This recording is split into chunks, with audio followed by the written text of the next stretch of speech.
Now that was God. Have you ever held a grudge against a family member that you had a hard time letting go of? This is Alicia's story, from Texas.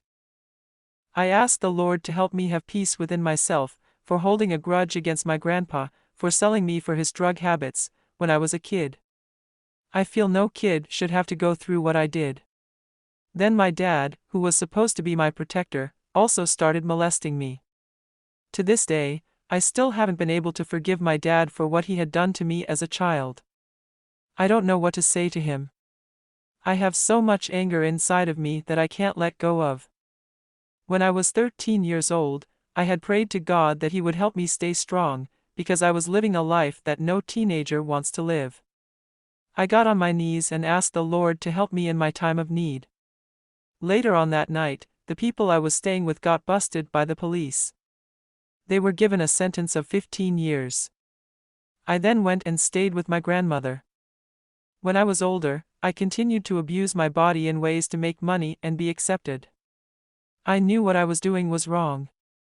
I used to say that I didn't want to change just yet. I wanted to still do what I wanted to do. I wanted to be happy and accepted. God allowed me to go through some difficult situations. I realized that what I was doing was not His will. I was doing the things of the devil, and I was headed to hell. But the Lord got a hold of me. He saved me from going to hell, and now I believe in Him, and stand firm on His word every day, and I have peace within me. Now, I am His child forever. I want to obey God's will for my life by being obedient to God's voice, and doing what He says to do, and not ignore Him. I didn't understand why the Lord had allowed me to go through so much pain and suffering as a child. I didn't know why He would allow my dad to molest me. But I do know now that He was preparing me to overcome and be a strong child to Him. God allowed me to go through what I went through with my dad and grandpa, and it made me believe more in Him, and trust in Him, because I know that He will always be there for me, and He will always pull me through. God closed the door to drugs and prostitution, and He opened a door of peace and strength, and many blessings to me and my family.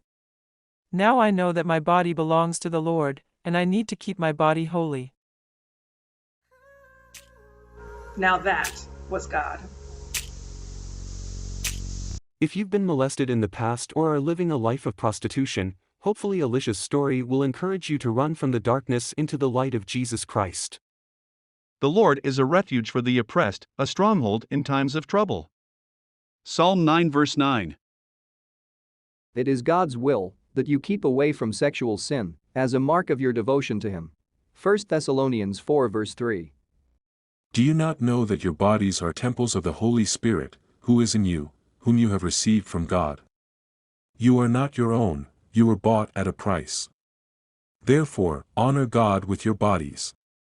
1 Corinthians 6 verses 19 to 20.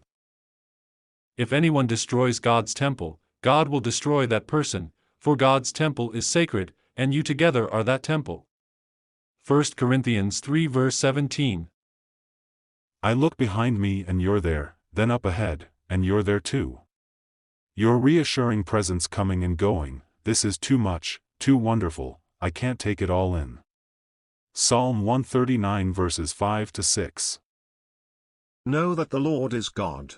It is He who made us, and we are His. We are His people, the sheep of His pasture.